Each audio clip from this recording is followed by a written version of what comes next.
how did you feel like the tool that you choose affects the way that you work with your customers?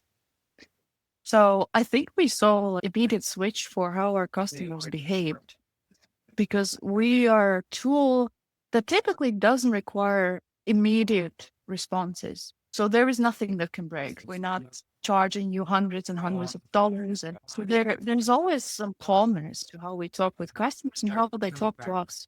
And Messenger first support made them feel that there was an urgency where there wasn't, just because it's almost like it's a chat interface, right? And how we were used to talking with them was more email. Normally, they would give us a lot of information and there wouldn't be a lot of back and forth until we came to some sort of resolution. With Intercom, they also almost numbed down where they would be like, chart now, because they already expected, that they're not going to talk with a human. So definitely immediate switch because we're not the only support team that they're talking to, right? They are using plenty of other tools, and this is like, okay, I see this bubble. This is how I have to integrate. Generally, I don't think we're used to sending very long messages in the chat box, right? We keep it short. Yeah. And I think the same it was for us, where we were like, oh, we have to answer immediately. So we would just be like, type enter. And then you're like, but I could have taken 5 minutes, actually calmed down and written a more useful, a more kind of holistic response and without all the back and forth.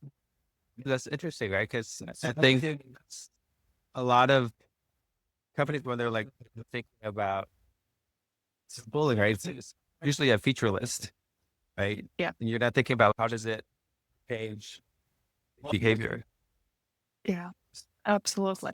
I think the other thing that I will talk about, of course, in Amsterdam is we are fully asynchronous. We have a small team. I'm in Riga, Latvia. We have George who's in San Diego. We have Jade who's in New Zealand. So we don't really have a lot of overlap. And we've always felt like a team.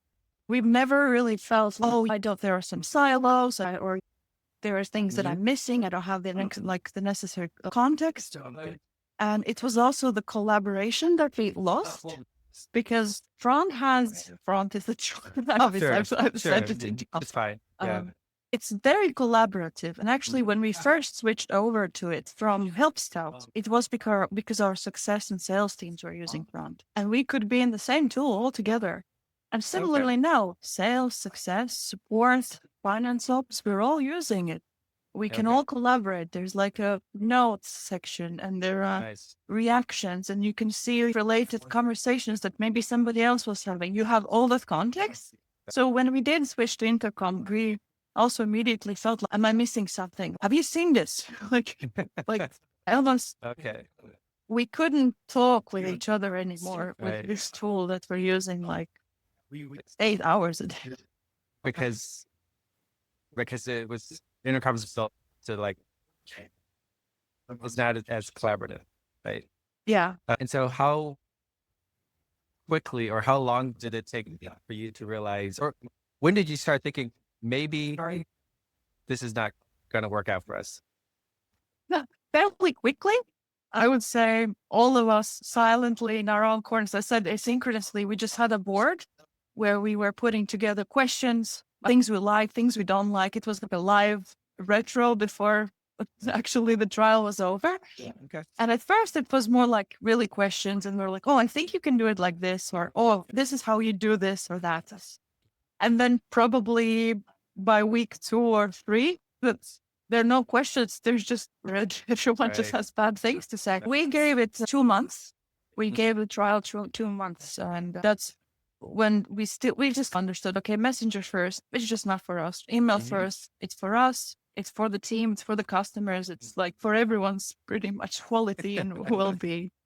But we gave it 2 months and we tried really to try and tinker with the AI features. And the funny thing is that Front didn't have any of those features back then. And it was my fault that I never talked to our success manager. Obviously very ironic because when I did mention that our renewal is coming, we're not sure we're going to renew.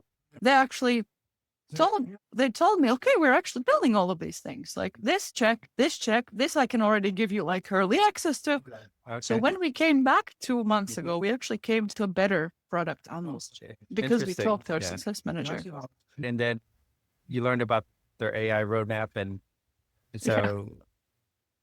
so do you feel that you're getting the AI features that you wanted when you were looking on the other side of the fence?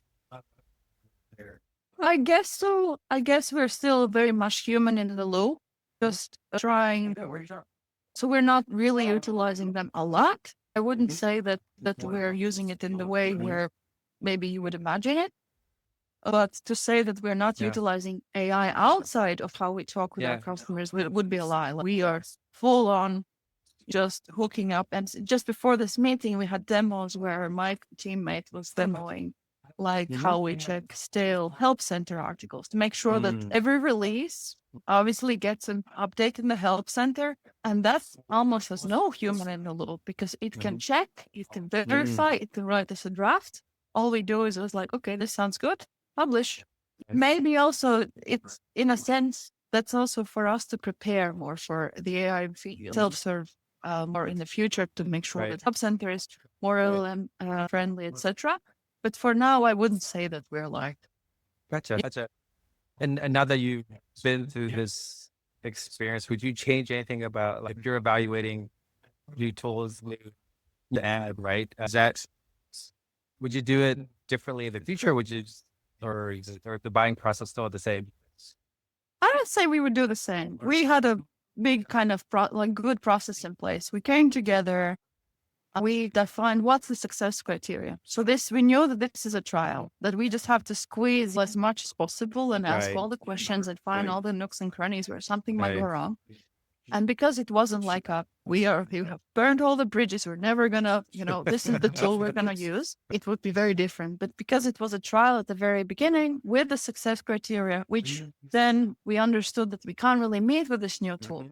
It was also pretty good. And then going back to the teammates and going back to the CEO and telling them like, oh, you know what, we're switching back. It was a different story. It wasn't like we made a mistake. It was like, we explored, we're good for another year or two. If something changes drastically, we're going to do it again.